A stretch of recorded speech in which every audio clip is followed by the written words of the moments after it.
Oke, aturan baru Dana BOSPO untuk 2026 sudah keluar nih. Artinya ada panduan teknis baru yang perlu kita semua pahami. Tapi tenang, jangan keburu pusing dulu. Di sini kita akan bedah bareng-bareng poin-poin paling pentingnya, biar Anda bisa langsung tahu apa yang harus dilakukan. Yuk kita mulai. Wajar banget kalau kita lihat dokumen peraturan baru yang tebal, isinya pasal semua, rasanya langsung, aduh pusing ya. Tenang, Anda nggak sendirian kok. Justru karena itulah kita butuh sebuah rangkuman yang jelas, cepat, dan langsung ke intinya.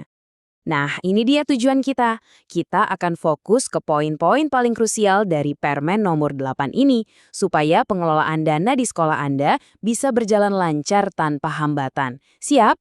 Yuk kita bedah sama-sama. Pertama-tama, kita samakan dulu persepsi kita ya. Sebenarnya apa sih dana BOSP itu? Dan kenapa dana ini sering disebut sebagai napasnya kegiatan operasional di setiap sekolah?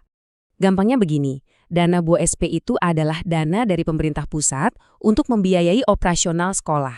Nah, kata kuncinya ada di non-personalia.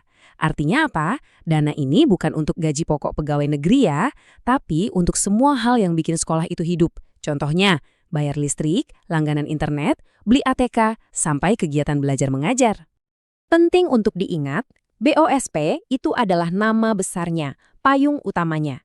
Di bawahnya ada 3 jenis dana yang spesifik.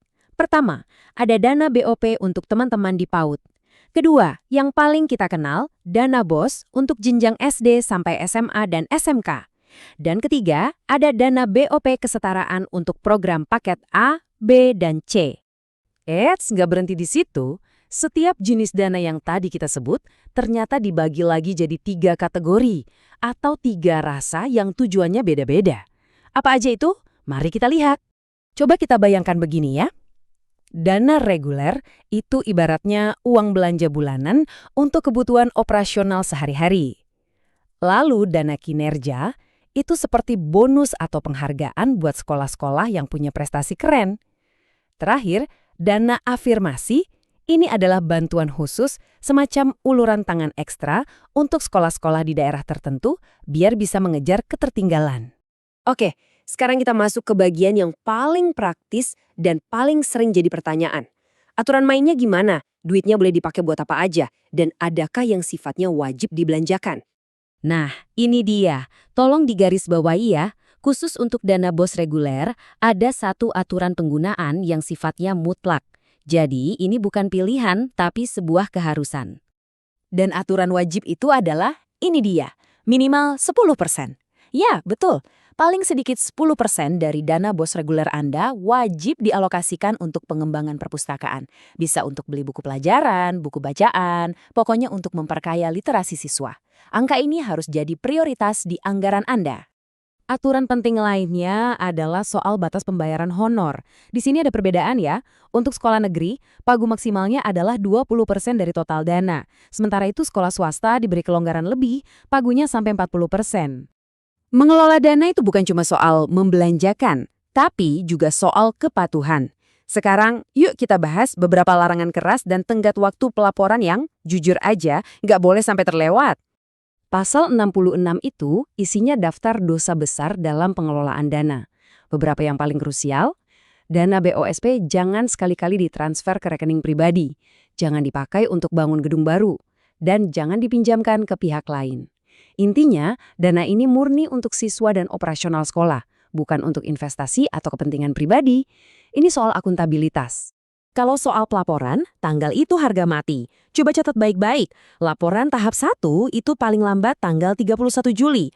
Kalau telat lapor di bulan Agustus, dana tahap berikutnya langsung dipotong 2%. Makin telat, potongannya makin besar. Jadi, mending langsung tandai kalender Anda, karena ini efeknya langsung ke kas sekolah. Di luar semua aturan teknis tadi, sebenarnya ada 5 prinsip dasar yang menjadi jiwa dari pengelolaan dana BOSP. Kalau kita paham kelima prinsip ini, pengambilan keputusan di lapangan pasti akan jauh lebih baik. Ini dia kelima prinsipnya. Pengelolaannya harus fleksibel, artinya disesuaikan sama kebutuhan real sekolah. Harus efektif dan efisien, jadi hasilnya maksimal dengan biaya minimal. Tentu harus akuntabel, semua harus bisa dipertanggungjawabkan. Dan yang terakhir, ini penting banget, harus transparan alias terbuka. Nah, prinsip transparansi ini benar-benar ditekankan. Kita bisa lihat langsung dari kutipan di pasal 2 ini. Artinya apa? Pengelolaan dana BOSPES itu bukan lagi cuma urusan kepala sekolah dan bendahara loh, tapi harus melibatkan diskusi dengan guru, komite sekolah, bahkan orang tua murid.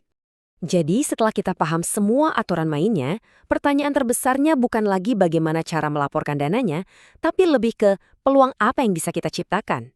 Anggap saja dana ini adalah alat. Nah, dengan alat ini, inovasi apa yang akan Anda wujudkan untuk para siswa di sekolah Anda?